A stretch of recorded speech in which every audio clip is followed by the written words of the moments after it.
I'm voting against that. You got your mine is just over here. No, I'm the one. Is that your bill? Yeah, the one that you got to be in person. Oh, in person. That's one I want. Yeah, you was the person. I'm for the DUI one. Yeah, I know. I'm for that. Oh, you got that? You can that bill? Yeah. Thank you so much. All right. Okay, let's go ahead and get this show on the road pretty quick. I know there's lots of meetings going on, and I appreciate your members' attendance. And we've got two bills in committee this morning that we need to hear. First, we're going to go with Chairman Carson's 1377. If you'll go ahead and come to the, and I think you want to come with him, Vice Chairman Gaines up there, just because you got part of it.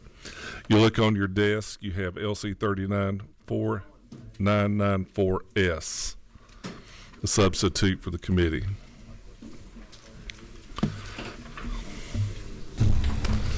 Gentlemen, if you'll go ahead and present your bill. Thank you. Do it electronically. You want to use Wait 1 second. We do have a sign-up sheet that just Danny has. If anybody hasn't signed it, needs to, just come to the end here and we'll get you hooked up. Thank you. Go ahead, Chairman. Thank you, Mr. Chairman, members of the committee. This is House Bill 1377. What this does is puts in place an 8-year waiting period. As you can see on lines 32 and 40, this puts in an 8-year waiting period from which a county who held a transit referendum would be able to conduct another transit referendum. I've heard from a number of you and a number of people in the hall, and I feel like it's important to kind of level set expectations of where this is coming from. I don't know if I've got black and white copies, Mr. Chairman, but basically there have been, since the 1970s, there have been 5 failed transit referendums in Gwinnett.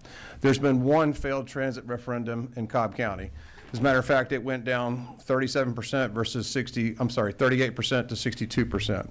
5 failed, and that's in Cobb. 5 failed transit referendums in Gwinnett. The most recent 3 was a 2019 transit referendum for going into MARTA. That was in 2019. There was a 2020 transit referendum as a result of our House Bill 930 in 2018. I'm moving around with dates. In 2020, there was a Gwinnett County referendum. That failed as well, and that vote count was 49.8% yes, a little bit more than 50% no. In 2024, Gwinnett County had another transit referendum, as they are allowed under House Bill 930. That also failed, as my friend from Gwinnett knows, that also failed 46.5 to 53.5. 5 failed transit referendums failed in Gwinnett, 1 in Cobb. What this does is puts in place an 8-year waiting period for a county such that, like I said, if they have a failed transit referendum, they'll wait 8 years to do so. And one thing that we talk about quite a bit here at the Capitol is in regard to local control, and I fully understand that and respect that. What I would say is the reason that we're looking to do this is because the county has pretty valuable resources in regard to taxpayer education or transit education and what have you. But that's not really the case for the other side that does not have a mobilizing force because there's no money there, because what they want to do is defeat the transit referendum. That's the genesis of the bill. There's also language on lines 18 in regard to excluding transit revenues for purposes of providing free or reduced fares for public transit services. I believe that's an issue that Representative Gaines has, and that's the language he requested. So, go ahead, Chair. And I'll just be real brief in explaining what the language we added does is T-SPLOST and is really designed for capital improvements. And one of the things that we've seen a couple of jurisdictions, or particularly one jurisdiction, do is using T-SPLOST revenue to pay for free buses. And that's not the purpose of T-SPLOST. And so this just clarifies what the purpose of T-SPLOST is for actual capital improvements, not for providing free bus service. Okay. You have some questions. We'll just got to go in order. Chairman Corbett, number 27. I think you might have just answered my question. I was going to ask about regional T-Splosh. This would apply to that as well? No. No, it would not. It would not. So there's, if I may, Mr. Chairman, Yes, there's please. four buckets in regard to it, because this is a very sensitive issue. My county benefits from a transportation SPOS. I would put it in 4 buckets. One is transportation SPOS, that's individual county by county. Second, we have regional transportation SPOS via the TIA that was passed, I believe, in 2012, I think it was 2012, or maybe 2010, actually it was. And that's where a collection of counties, as defined in the TIA in 2010, can get together and adopt a 1-cent SPOS. I believe there's 3 or 4 of those in practice. There's also the MARTA 1 penny. This doesn't affect any of those 3 buckets of transportation dollars. What we're talking about is a 4th bucket of transit. And this is for buses, bus rapid transit, potentially rail, things where you have mobility and transit. We're not talking about roads, bridges, intersections, airports. We're not talking about any of that. Sure. Thank you, sir. Next up, Representative Smith. Thank you, Mr. Chairman. Thank you, Representative Carson. What kind of conversation did you have with the local officials, and what kind of input? Were they for this, against this, or what was their comments? I have not had direct conversations with them. I've had conversations with our friends in the hall here, and obviously it's a mixed bag. What I have discussed more so is with voters, and there's a SPLOST fatigue. And what they don't like is being put forth a referendum every 2 years, every 4 years. Again, our county, Gwinnett County, several others, many counties around the state have a 1-cent sales tax for transportation, or they have a regional sales tax under the TIA. But those SPLOS typically last for 4 to 5 to 6 years.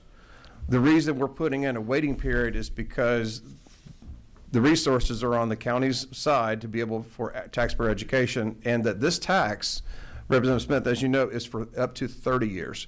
And I'm in finance, and as you know, it needs to be up to 30 years because we're talking about huge capital improvements, which they need to go out and do tax-exempt bonding. I can fully understand that. I would just like to put in a reasonable, what I think is a reasonable waiting period for a 30-year tax. Follow up? Yes, sir, please. So, I had talked to you earlier about a 4-year window instead of an 8-year window, because you have new officials coming in. Maybe their hands are tied. They may come in 2 years after this 8-year period starts, and they may only serve for 4. They'd be in and out before they get a chance to even put that out there. So I just have that in the form of a comment, and I may come back later with a question. Okay, thank you. If I may, Mr. Chairman, I fully respect the gentleman and his expertise on transportation. I will say this is something that's supported by a number of our majority party that represents Cobb and Gwinnett. As a matter of fact, I believe I have just about every signer from those 2 counties except for one, the governor's floor leader, one of the governor's floor leaders. Good, thank you. Chairman Prince. Oops, sorry. Thank you. Okay. Thank you, Mr. Chairman. I think Chairman Smith's question, because the 8 years was my question, because of local leaders changing in and out, not having any, I would say, input into what they are buying in, well, what they got elected into, and if a vision changes, i.e. a new mayor, whatever, director, county commissioners, he or she basically are hamstrung to 8 years. Up under this right here. I just wanted to, but you explained. I understand why you did. I understand, and I understand the standpoint of the county commissioners. I've never served in local government, but I do understand that point. What I am saying is that as much as we're tying the hands, if you will, I don't think that's the case. I wouldn't characterize it that way, but I would say we're tying the hands of we're tying the hands of taxpayers for 30 years, and we need to be very careful that we're doing it and doing it right, as opposed to coming back every 2 or 4. That's what I would say. Okay, thank you. Thank Representative McCollum. Thank you, Mr. Chairman.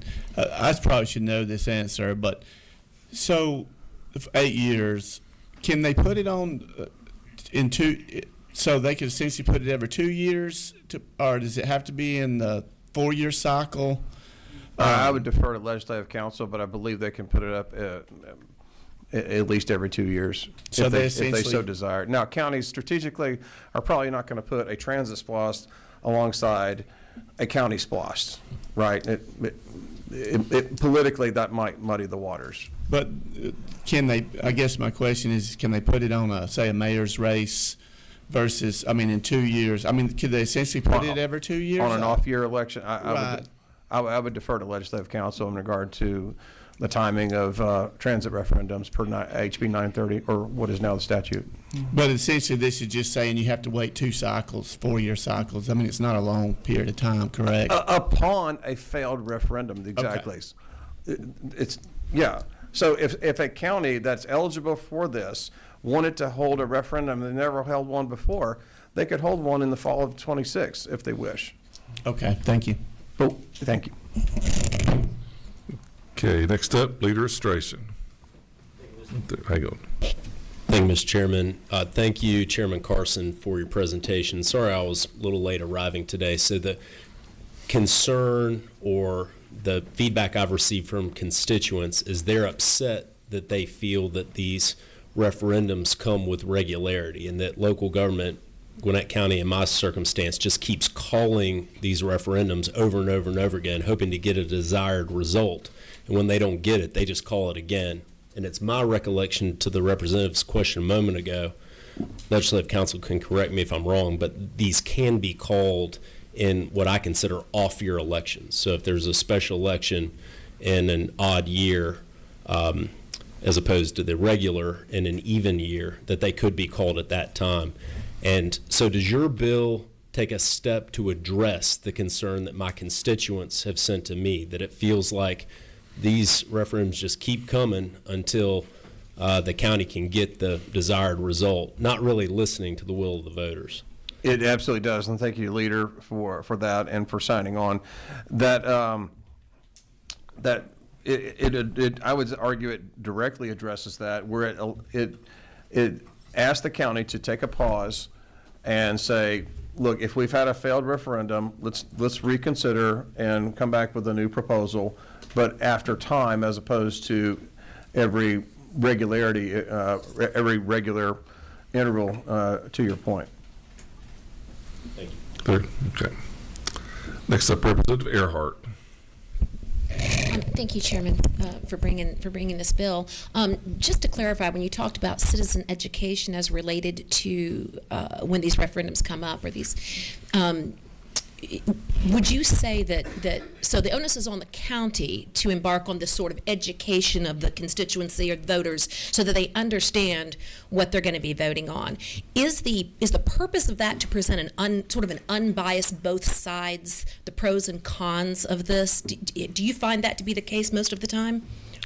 As you and I share a county, and I would not call it a bias. Now, it is, what has been put forth is arguably taxpayer education, but I would not call it unbiased. Okay, so then, and I can't only speak for my constituents, and what I heard as we walked through something like this in 2024 is that really the onus ended up being on the voters to sort of rally and raise funds to mount an educational campaign, perhaps against, could be for or against something like this.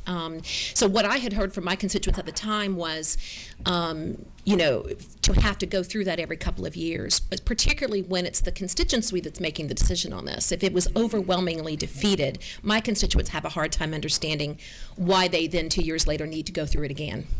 Completely agree, ma'am. Yeah. Thank you. Thank you. Okay, next up. Oops. Representative Smith.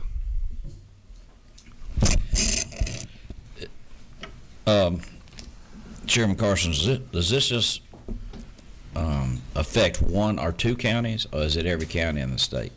I know it affects 2. It could potentially impact others, I believe. I would defer to legislative council on that.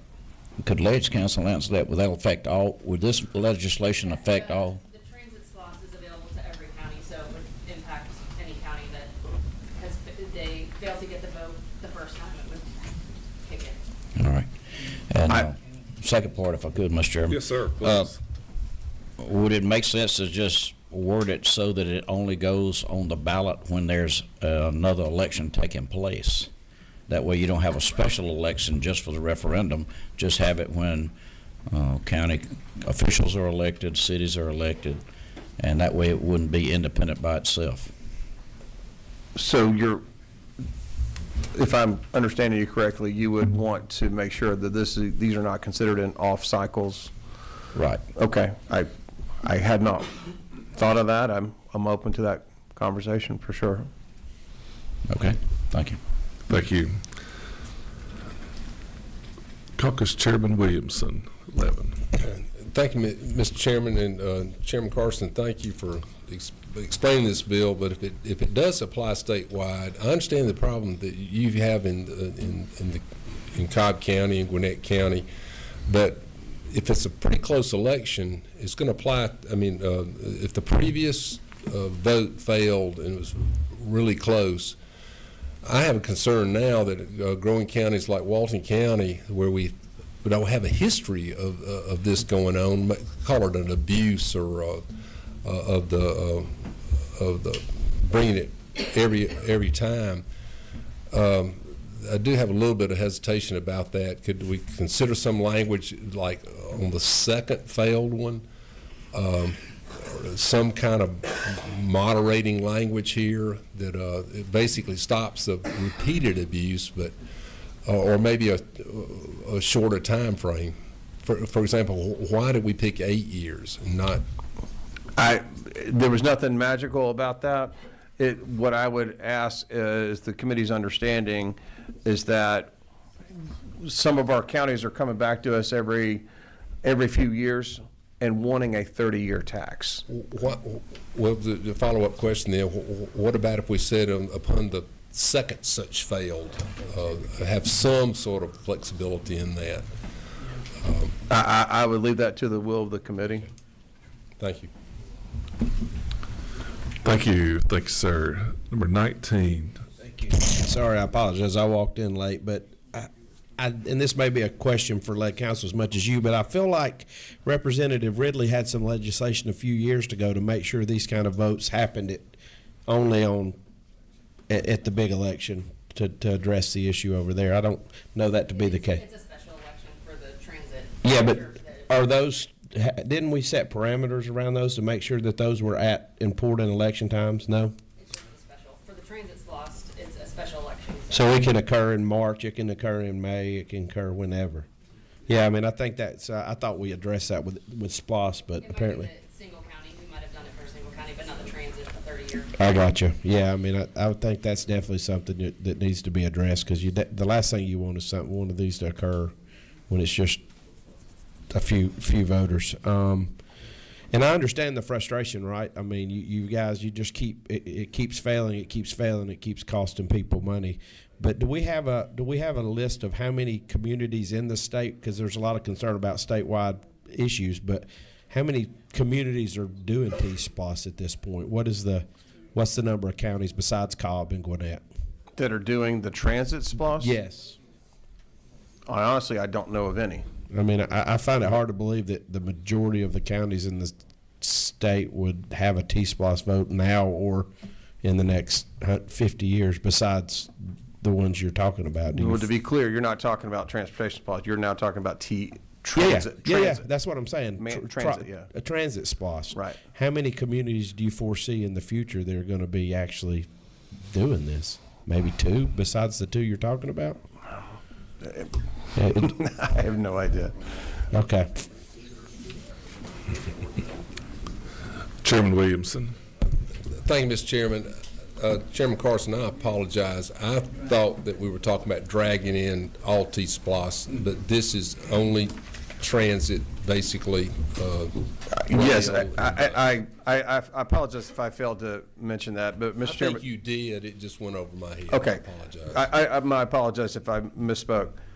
The way I see it, Mr. Chairman, Chairman Jaspers, and Chairman Williamson, what I see is basically there's 4 avenues for funding transportation with SPLOST dollars in our state. One is transportation SPLOST by an individual county. That's something my county does, something other counties do. A second is the regional T-SPLOST that was passed in 2010 via the Transportation Infrastructure Act 2010, and it went in place in a number of different counties, and I think Chairman Corbett mentioned that as well. So that's the regional T-SPLOST. Then you also have the MARTA penny. So you have a single county, multiple county, and MARTA. This does not affect any of those whatsoever. This only affects this 4th bucket of transit referendums. Typically, again, because we're not talking about 3, 4, we're not talking about 4, 5, or 6 years. We're talking about up to 30-year sales taxes, which is needed if the voters approve that, because this is large capital projects. They're going to need bonding. It's going to be taxes and financing and so forth. It does not affect single counties or regional or MARTA. Thank you for clarifying that.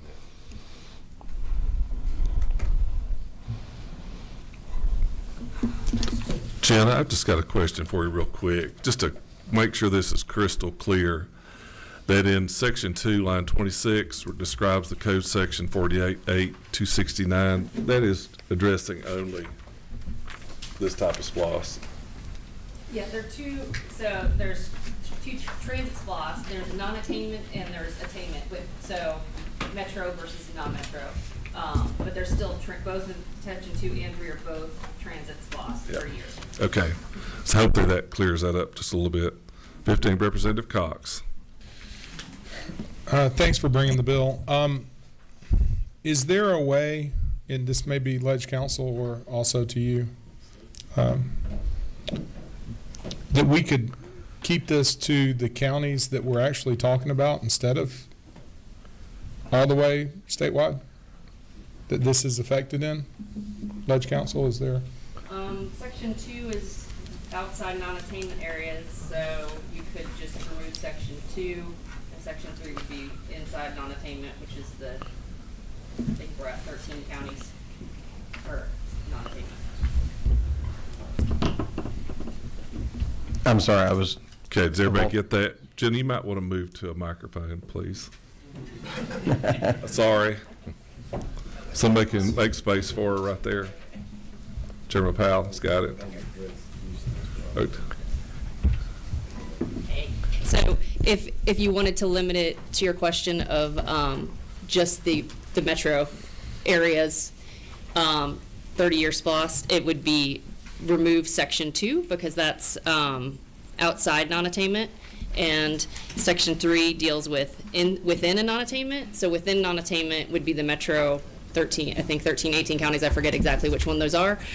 So removing Section 2 would allow a county in South Georgia that wanted to do a transit 30-year tax, they wouldn't have to wait the 8 years if it failed the first time.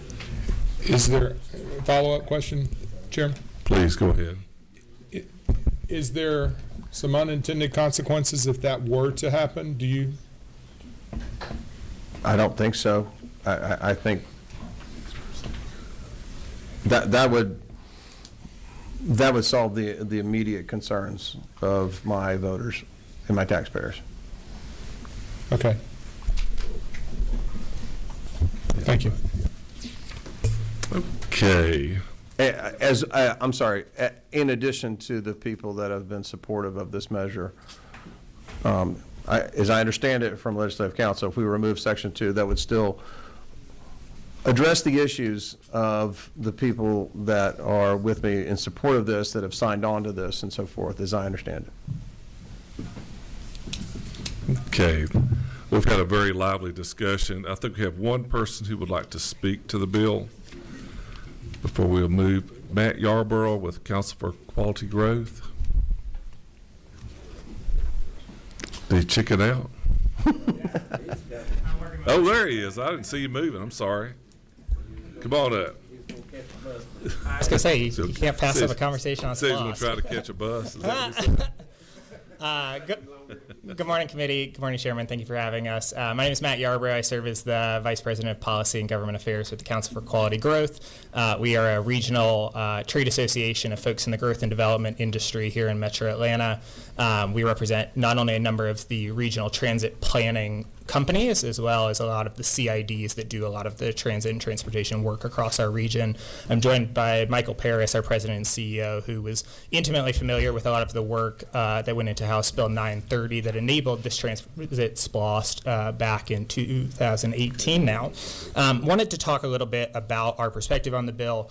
We do have concerns about the bill and would ask for some further considerations or at least edits to the bill in order to kind of make it more tangible.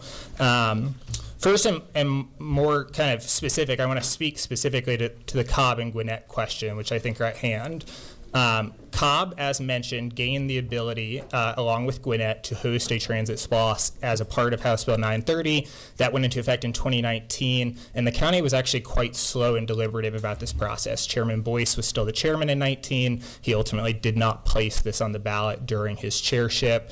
It cycled for several years. We didn't end up actually putting it on the ballot till 2024. It was a 6-year process, which reflected the county being quite deliberative and thoughtful about what they wanted to put into their transit SPOS. Ultimately, to Chairman's point, it did fail, and to this point in time, I have yet to hear any word out of Cobb County or any of Cobb County's commission about putting this on the ballot anytime soon.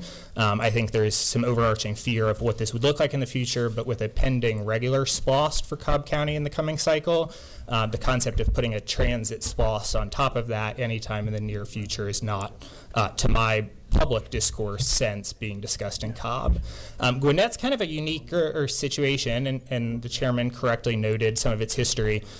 When Gwinnett got the ability to do a transit SPOS in 2019, Chairwoman Nash, who many of us know is kind of the grandmother of infrastructure in the region, did immediately put it on as a special election in, I believe it was March, so it was kind of an off time for a special as well. It did fail. And the county did decide, based on their feelings and pushback about having put it in a low turnout special, to re-put it back up in 20. Interestingly, we hit COVID in 20, and all of a sudden the concept of funding transit was not a high priority of anyone in the region, and it failed again. The county kind of, again, spent some time thinking through it. They spent 4 years before they brought another proposal to the voters. And I actually think that 4-year, 2-year time window would be much more amicable to a lot of the business community that works on transit SPOS and broader T-SPOS as well, that gives the counties time to reassess, figure out where they need to be, and then bring forward a new opportunity 4 years later. I do want to echo Representative Smith's comments as well. I'll pick on Gwinnett as a good example of this. If the original House Bill 930 had put this language in place, Chairwoman Nash's referendum in 19 would have bound Chairwoman Hendrickson now from ever considering doing a transit SPOS. She would have, her entire 8-year term would have been bound by Chairwoman Nash's failed referendum in 19. So the 8 years just binds a lot of different moving forces across the region and impedes a lot of the regional planning exercises that Council for Quality Growth and other local governments are engaged in. I just want to close, and I appreciate the opportunity to speak, but I do want to highlight, given where we are as a legislative session right now, with the State House considering broader homestead property tax relief, part of that conversation the business community and local governments have been having is how to look at sales tax and fee structures for opportunities to fund infrastructure. This is an important tool within that, and we are still just kind of struggling as a growth and development business industry with how to adapt both to possible changes to homestead taxes, to provide relief to residents, but also further restrictions on the ability to bring these SPOS. So on my testimony here today, and I appreciate the opportunity to speak. Mr. Yarborough, you have a couple of questions. Sure. Number 20, Representative McCollum. Thank you. One question is, so 30 years, that's a lot of money, right? I mean, if you had a community and they were just going to put in buses. Representative Chairman Carpenter had just kind of jogged my memory. So if they're just going to put in buses, would you need this just to have buses 30 years? I mean, this is be for rail or for something large, correct? So I'll speak to Gwinnett and Cobb more specifically to answer your question. So Gwinnett's model was a 30-year. It mainly focused on BRT funding with some funding tied to bus and microtransit, but BRT was the core of that. You're already seeing the county adapt to the lack of passage of transit SPLOST by finding other ways to fund their microtransit and bus systems, and basically the BRT side is on hold. BRT, I'm sorry. Bus rapid transit. Okay.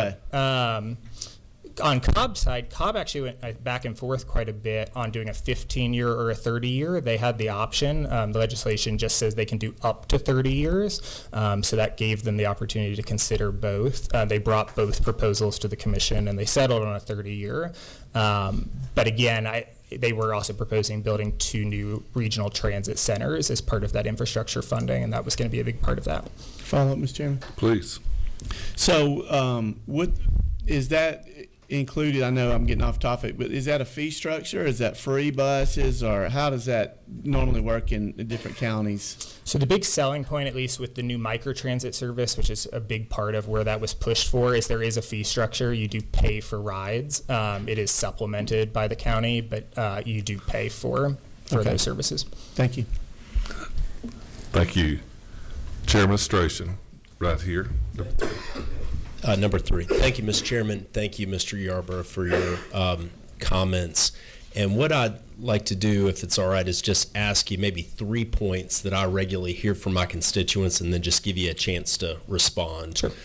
So the first is that there's concern that these ballot initiatives have been brought in Gwinnett, 2019, 20, and 24, as you said, while the Gwinnett Transit buses, which are out there operating, according to my constituents and certainly from my personal observations, are empty, appear to be empty.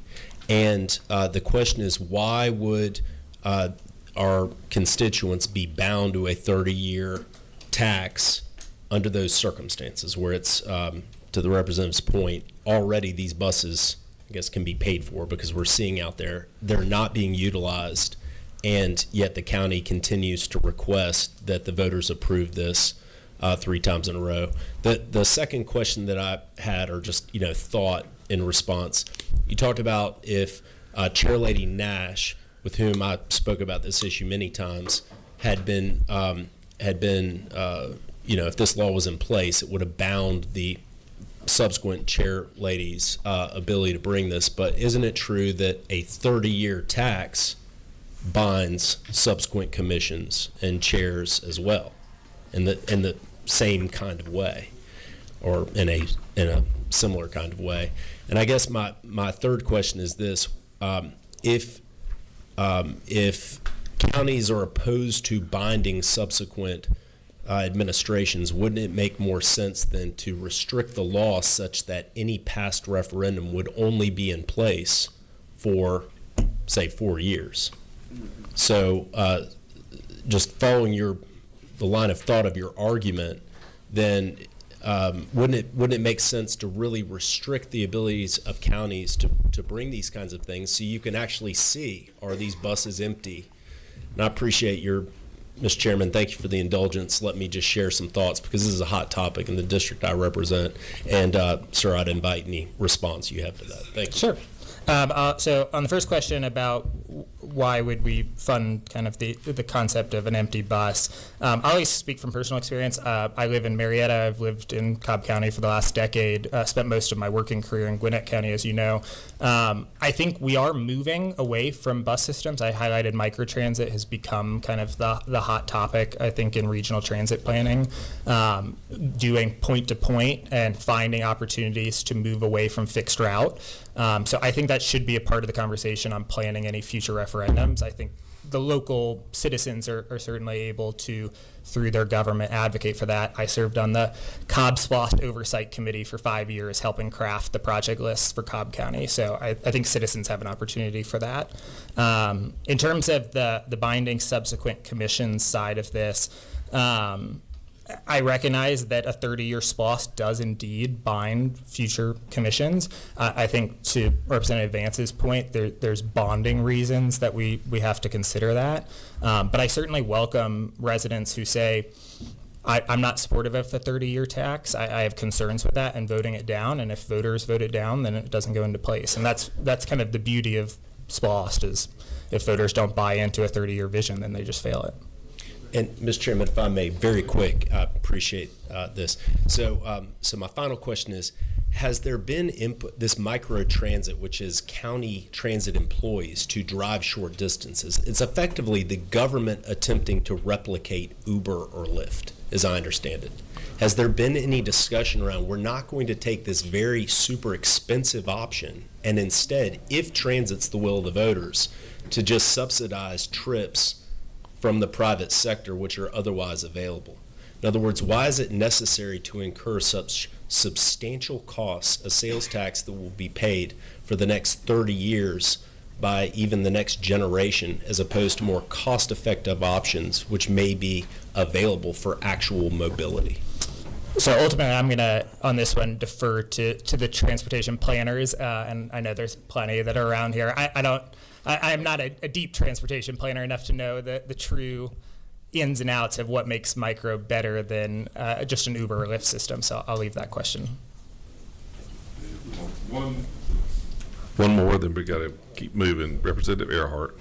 Thank you. I think it's also important we talk about the 30-year T-SPLOST, just to understand what that means in terms of real numbers. I'm familiar with COBS.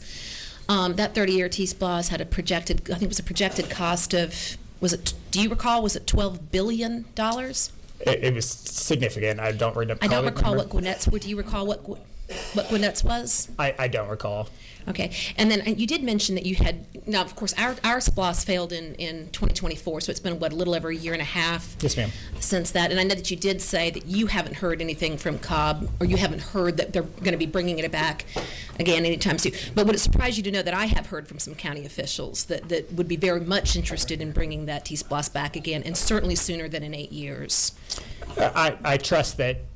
I think everyone is talking about the options on the table. People recognize there's a core need. I have not seen any sort of procedural processes that the county moved place that would suggest they are beginning that timeline process. And when you say core need, could you elaborate on what you mean by core need? I just think that the overall ATL transportation and transit regional plan that has been put in place for all of the metro counties has recognized there are mobility needs that the county needs to invest in, and transit SPLOST is one utility to address those mobility needs. But at the same time, you do recognize a majority rejection of that concept in Cobb as a result of the last, as shown in the last vote. They definitely did reject that referendum. I'm not denying that. Yes, ma'am. Thank you. Okay, thank you. I think we've exhausted the questions. Had a great discussion by the members. So, Mr. Chairman? Sure, Chairman, go ahead. I'd like to propose something to the committee. I don't know the procedure we're doing, so I'm a member of the committee, but I would propose maybe an amendment and more or less a promise as well. Based on what has been mentioned on the sub, if I understand correctly from Legislative Council, if we were to make an amendment to strike Section 2, that would affect, the impact of that would basically remove any of impact of this bill, which again is only for transit SPLOST, remove any impact to outside to, I'm not saying it correctly, it would remove any impact for outside the metro Atlanta area. Is that my understanding? Yeah, to only cover the attainment area, though. So I would entertain an amendment. We'll get to that in a little bit. Okay. We got to get to the first part first. Okay. All right. Sorry. Okay. What's the will of the committee? We have a motion to do pass. A second. Okay. Now we're at the amendment. So I'll recognize our member, Chairman Carson. Yes, Mr. Chairman. I would humbly like to ask the committee to strike lines, as I understand it, 25 to 32. We would strike lines 25 to 32 as unnecessary. Okay. We have the second. Any discussion on striking lines 25 through 32? See none. All those in favor of it? Aye. Any opposed? Hear none. Okay, that was done. Okay, any other amendments proposed? See none. We'll vote on the general bill, on the substitute to LC 394494S as amended by the committee. All those in favor, aye. Aye. Any opposed? No. You got your bill. Thank you, both sir, of y'all. very, very much. Okay, well now we are going to take a moment. Representative Jenkins is in judiciary right now, sitting on the stand with a bill, and so we're going to take like just a reset, just a pause, because no rules is going on, and in just a few minutes. But if I need to have 7 y'all, but let me just, while we're waiting on, yes sir, Chairman Carson. Are we good? Yeah, we're good. The Representative Jenkins has been working with all affected parties on House Bill 1434. And I want you to just take a minute. I don't know where he's at, where he's, we've been trying to text him, but it's kind of hard. And what I'll probably do is just go ahead and let both the advocates for this speak. But if you'll look at it, we're going to make an amendment to the last section. And really what this is doing is trying to protect what we call that invisible area that we all discussed in a couple of meetings as we landed and for our airports. And if you look on your desk, we passed out an amendment. It's on a piece of white paper. If you look at it, that would be for the lines 67.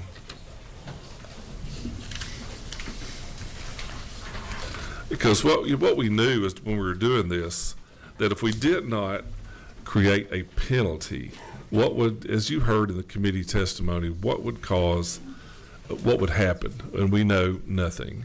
So we battered back and forth, Representative Jenkins and myself and others, a number of different penalties.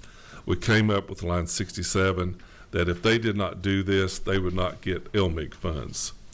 Working with the GMA, came up with a similar idea as you see in the amendment on this sheet you got right there.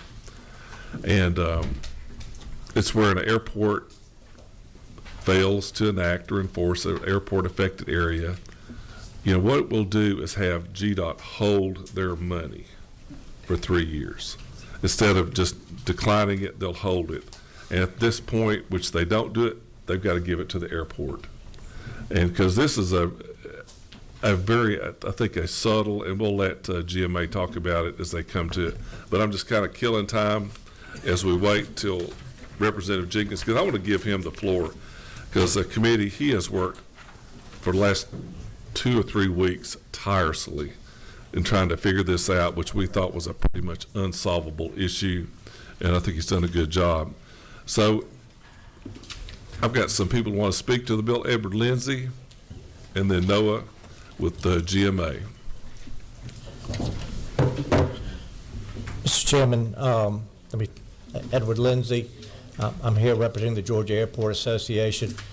We have spent 2 years in your office and around the state working on this issue.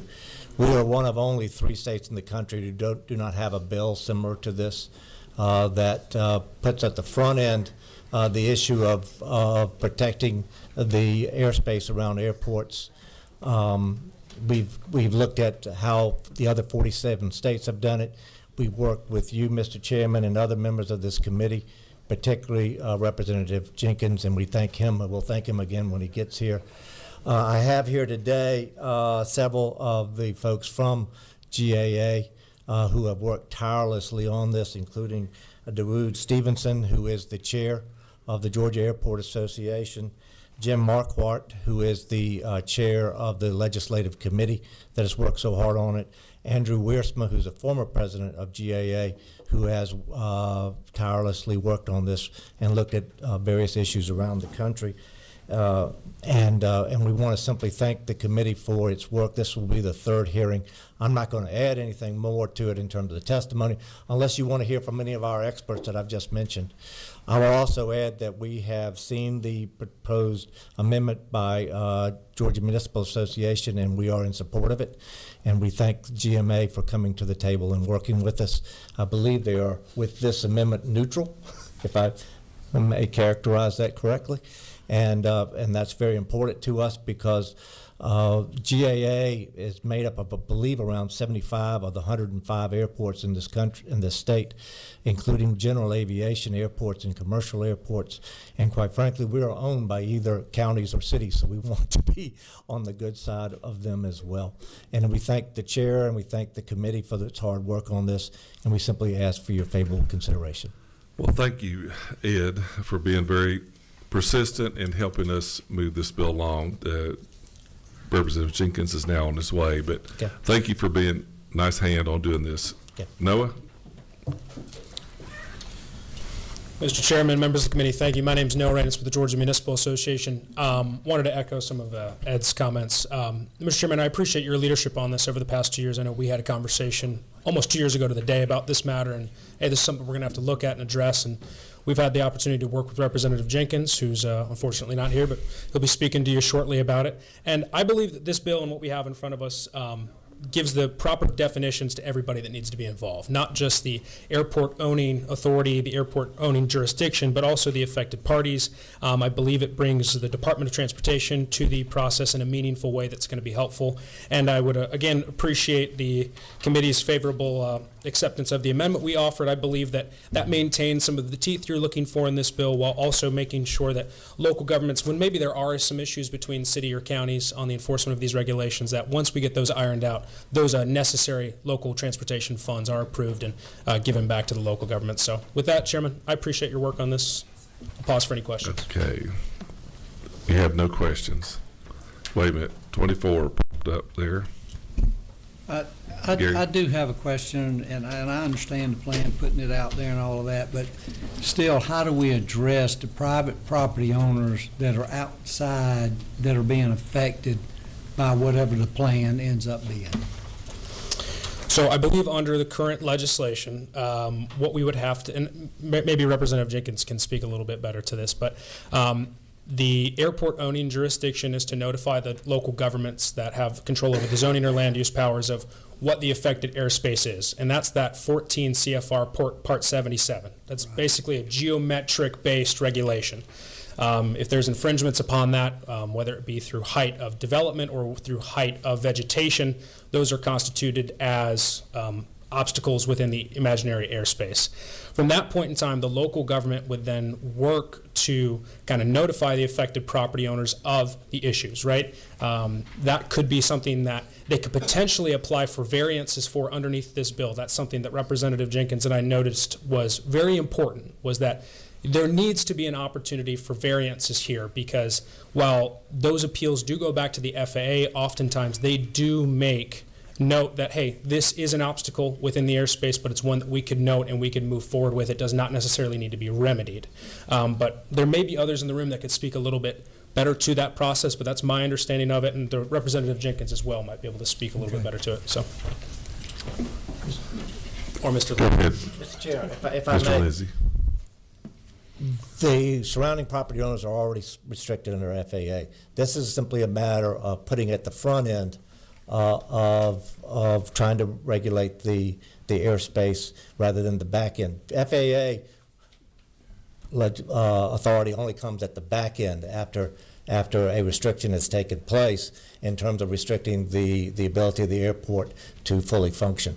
All we're doing here is putting this issue at the front end so that everyone is aware of the issue, everyone takes care of that issue, and everyone complies with the requirements of FAA. It doesn't enlarge FAA's authority or what FAA has done. It simply ensures that which FAA would due to a local airport on the back end. We take care of it on the front end so that all the property owners are in compliance from the very beginning. That's all it does. And I understand, but from the previous meeting, or the one before, I can't even remember now, there was discussion about heights of trees and going in and taking, cutting or trying to cut or whatever. And that's the part that I'm still don't have clarity of. Yeah, it simply creates an orderly process from the very beginning at the front end rather than dealing with the punitive nature of FAA's abilities at the back end. We're trying to avoid those kind of punitive situations and simply getting everybody affected from the very beginning to be working together. That's all this bill really does. Thank you. Let's let our bill sponsor speak now. Okay. And I think this is questions about private property rights. Yeah, I got you.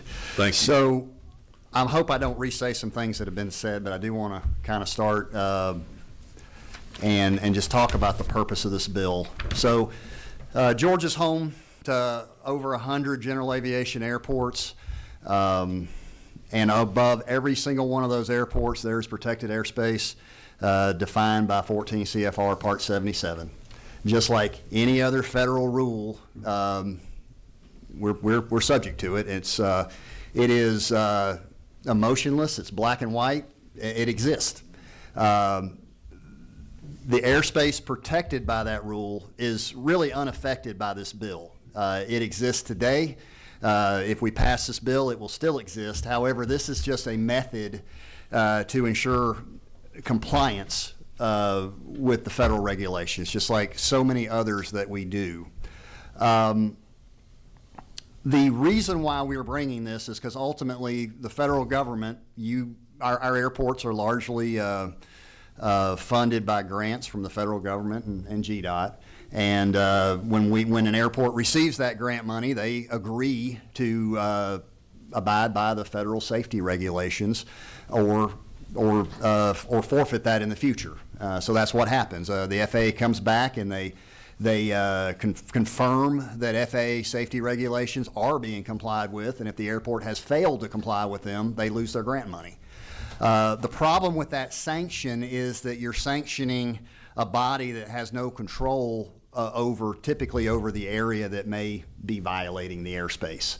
So what this bill seeks to do is move sanctions out to the people that are violating the airspace. So this problem was brought to us by two organizations that virtually represent all of Georgia's general aviation airports. Legislation like this exists in 47 of 50 states. It exists in all states that border us. The discussion that we had the last time we talked about this, that was primarily a Georgia law, a Florida law that we looked at, and we all decided, I think the airports as well decided that that wasn't a Georgia solution, but it definitely brought some very good discussion on this problem and led to what we have here today. So what we have here today, basically Section 1, we have all the definitions. It starts with all the definitions. It defines the airport imagery surface, which is essentially 14 CFR Part 77. That's defined by the federal government, not by the state of Georgia, and not by the airport. On line 32, it begins the meat of the bill. It tells basically that every airport sponsor in the state shall identify that area and identify and notify. So then the people that govern that affected area know that they have that area to govern. Then it requires each governing area to basically enforce essentially zoning. If they have zoning, it goes in their zoning regulations. If they don't, they have to enact regulations to protect this area in accordance with federal law.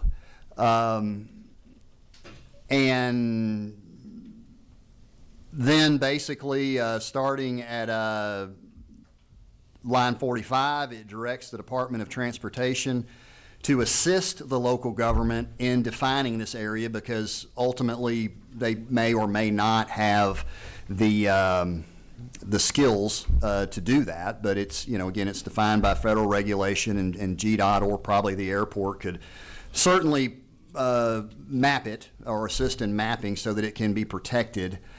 And then starting on line 54,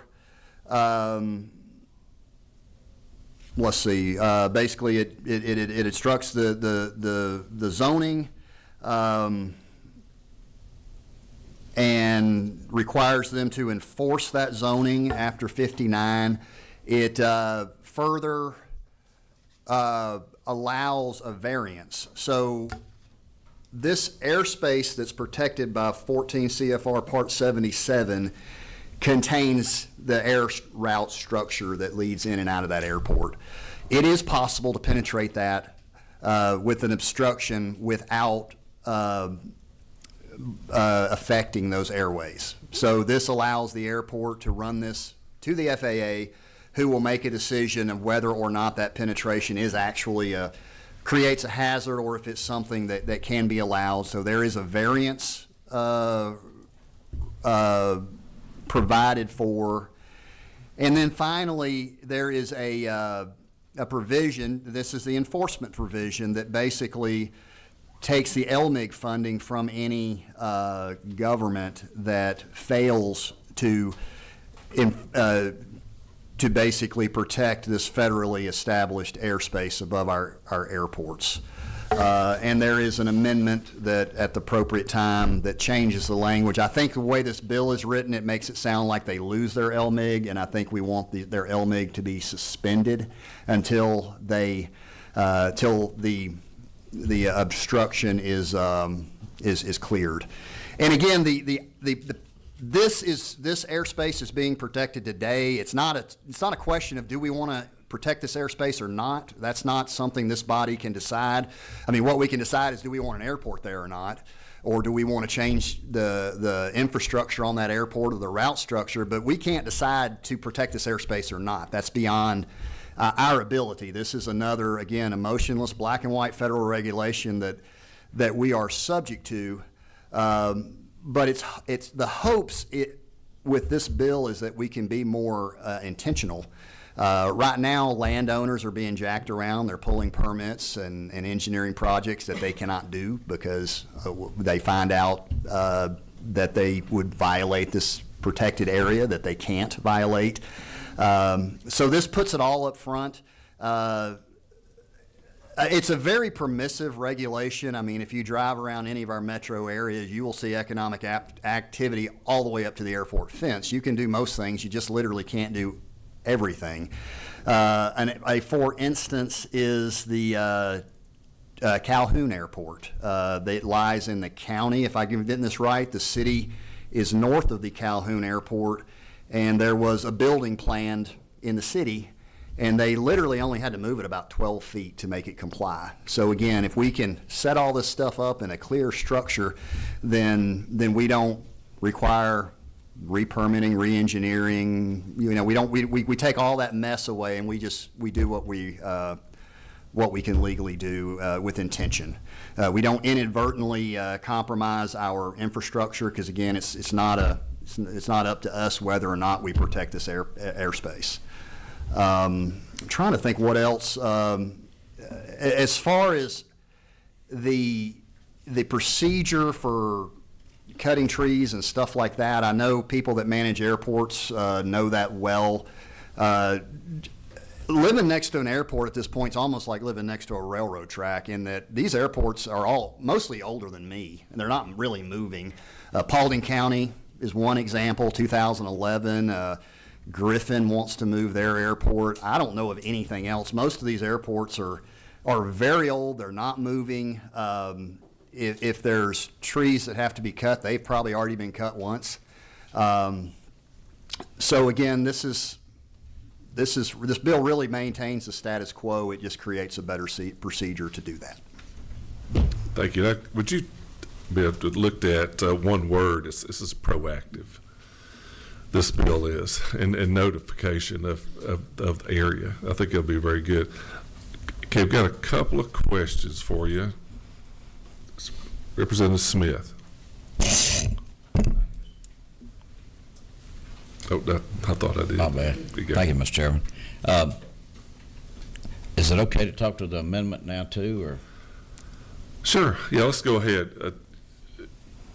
You got the amendment, like I said prior to amendments on your desk. There are some Scribner's errors on the amendment that we'll give Jenna when we get to that point, the ability to clear up. And I'll address those when we get to that. But go ahead. Yes, sir. Okay, thank you, Mr. Chairman. I imagine too, I know we had the benefit of having this laid on our desk. Some people in the audience may not have, so if somebody wants to have a question, are you okay? Yeah. Yeah, okay. Yes, sir. In the amendment, it talks about holding funds.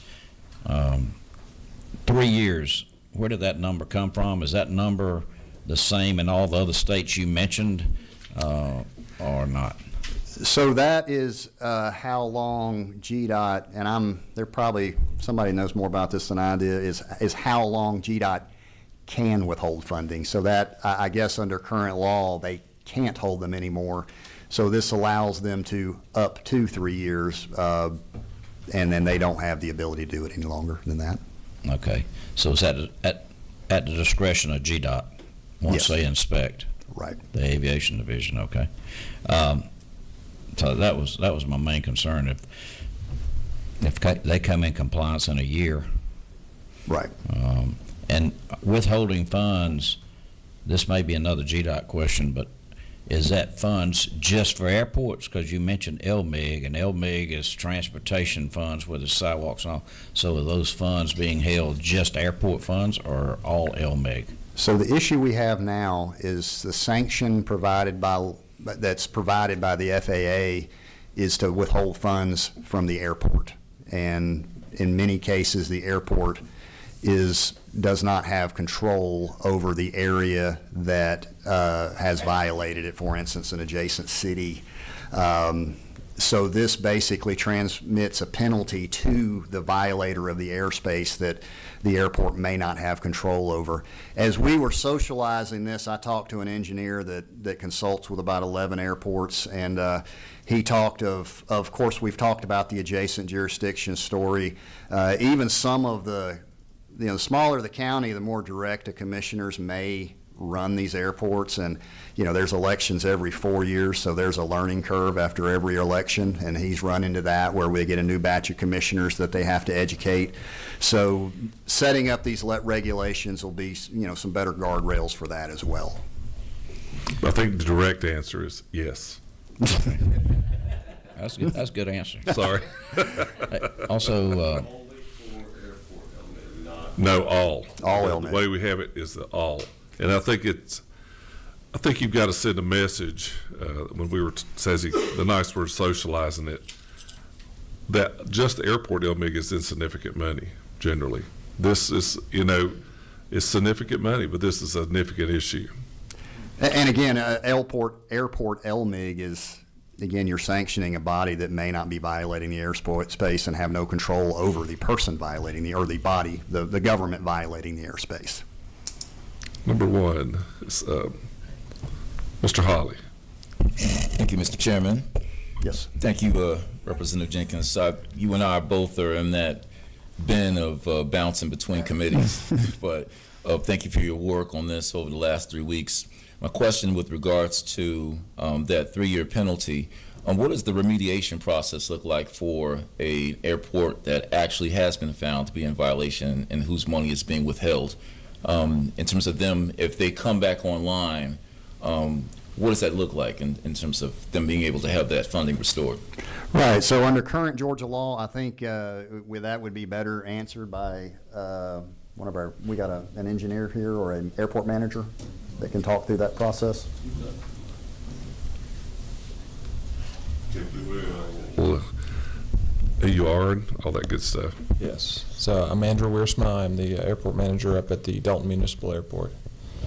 I guess probably GDOT would be able to speak to that better, but I would assume that once they comply with that regulation, they would then again be eligible for those funds. Yeah, I'm looking at the window of compliance. Like, if they get it done tomorrow, does that mean that the funds will be available come Monday morning? what does that window look like for someone who's actually where that money's being withheld? Sure. So, Josh, you may be able to speak to that. Since it's sort of theoretical, I think once it's signed into law, we would have to develop a process. So that I don't know the specific answer. We'd have to see how that would work out. Excuse me, would you repeat that? Had a member asking me a question. So in terms of the timeline, I think we'd have to see once the bill is signed into law, we'd have to spell out a process for when they are now back into compliance and then how quickly the funds. I would assume once they are deemed compliant, it wouldn't be a matter too difficult to go ahead and get those funds made available to them. You have no reason to keep them. Yeah. Representative Chairman Carpenter. Sorry, Josh. So if we, in this amendment, if we put 60 days, is that enough time? Once you've proved compliance, 60 days, that'd give GDOT enough time to turn around? Yeah, so there's a process whereby they make applications, so then, yeah, they're deemed compliant. 60 days might be reasonable. Okay. If for some reason there'd be a challenge, I could follow back up, but I would think, because presently today, when folks are on non-compliance for audits, we have to withhold LMIG as well as DCA and some other funds. So we'd probably follow that same process. Okay. And how long is that process when compliance? To answer his question. Let me follow up specifically on that. I would think, though, once we know they're on the good list, there's not a whole lot on the back end for us to make the funds available. Okay. I think the key will just be, once this process is in place, identifying on what day they are non-compliant and then the day that they become compliant. I think that process will have to be. Is there any reason to put a time limit or 60 days or 90 days to? Not necessarily. I think, again, once we know that they are compliant, it would be very similar to today when they become compliant. Then you're now eligible, make your application, which is all electronic now, so it's a fairly straightforward and quick process. Okay. Thank you, Josh. Representative Horner. Thank you, Chairman. 2 questions. First, on average, how big would a civil airport imaginary surface be? Well, I know it depends on the airport and the bad regulations, but what's the average? To be honest with you, that was beyond the scope of this bill, and beyond, and as a result, beyond the scope of my presentation, because that's defined by federal regulation. Do you have that answer handy? Go ahead. Thank you, Andrew. You're welcome. Yes. So in general, for a non-precision runway, you're talking about 10,000 feet from the end of that runway. That can go out to 40,000 feet if it's a precision approach runway. And we have somewhere between 15 to 20 precision approach runways. Thank you. Yep. And then my second question was, can you walk through the zoning authority real quick for us? Sure. On, in no way, shape, or form does it change local authority on zoning, correct? So it directs them to create zoning to protect the airport imagery services, or airport imagery area defined by 14 CFR Part 77. So they do have to incorporate that into their zoning. They can continue to make whatever other zoning regulations they want to make as long as that is part of their zoning. Perfect. And on enforcement, the enforcement still resides completely with the local governing authority, correct? The zoning, yes, they are to enforce their zoning, and if they fail to do that and violate this protected area, they are, then that's what creates the sanctions from GDOT that ensures that they do that. Perfect. Thank you. Thank you, David, for working so hard on this. I appreciate it. We have one speaker who would like to speak to the concept before we move on. Ms. Hope, would you?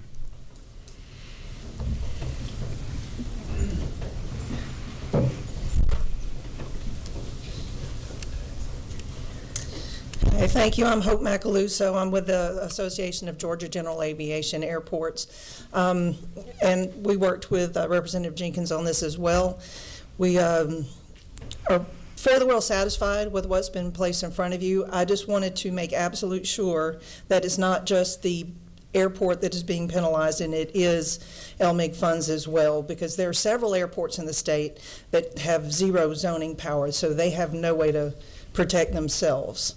So is that the case? Is it penalties are for both? That's correct. I mean, your relationship with the FAA is unchanged. So if you lose funding or whatever because the imagery surface has been violated, that remains unchanged. We don't have the authority to do that, but we do have the ability to sanction adjacent governments that do that, and that's what this bill does. The FAA does not enforce the zoning. It is up to the locals to enforce their own zoning, so it does assist us with that as well.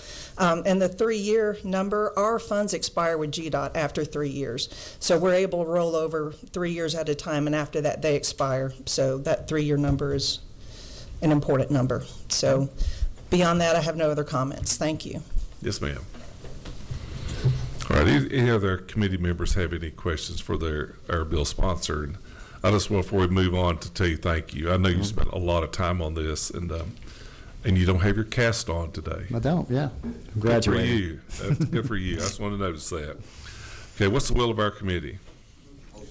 Motion do pass. Have a second? Okay, motion do pass the second. Now we're in an amendment stage. So, I'll make the amendment that you have in your hands. At the very top, it says HB 1434 LC 395001S. That needs to be it's a difference 5007S. And it's like it says, it's interjected, it's replacing B on line 67, just as you read there, as we've talked about. Now, in here, there are a few Scribner's errors that, with your as we vote on this, giving Ms. Jenna, our legislative counsel, the ability to fix those.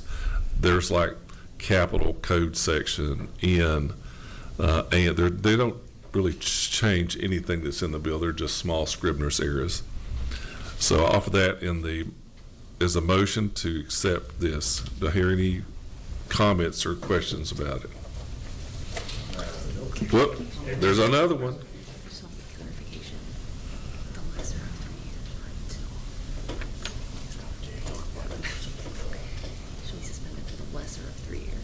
That's what I'm gathering from the intent. Okay, so make sure I'm going to add a little bit. Agendas, due to our discussion, if you look over on the fourth line down, you'll see shall be suspended for the lesser of 3 years or until they enact. Until such time the airport affected area governing body enacts or enforces. Okay. Right? I'm just making sure I understand the intent. When I clean it up, it is the lesser of that, right? Yes, it is the lesser. Yep. Yes, ma'am. Okay. You want that back? We have a question, number 25. That's. Thank you, Chairman. Yeah. Real quick question on the amendment. Yeah. What is the process for the county to appeal it? The decision of you choosing not to do the full LMIG? Well, I think I don't know that there is a process. I think it's either you're doing it or you're not. I mean, I think if you're not, and then you've caused them to be out of line with FAA, you're out. And so that's the way I understand it. Okay, I need to have a motion for this amendment.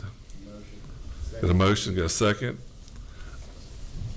Any comments? All those in favor, aye? Aye. Any opposed? No. Okay, now let's go on to the full bill. This is as amended by our committee, LC 395007S. Hear a motion? We have motion due and motion due pass. All those in favor, as this bill has been amended, say aye. Aye. Any opposed? No, thank you.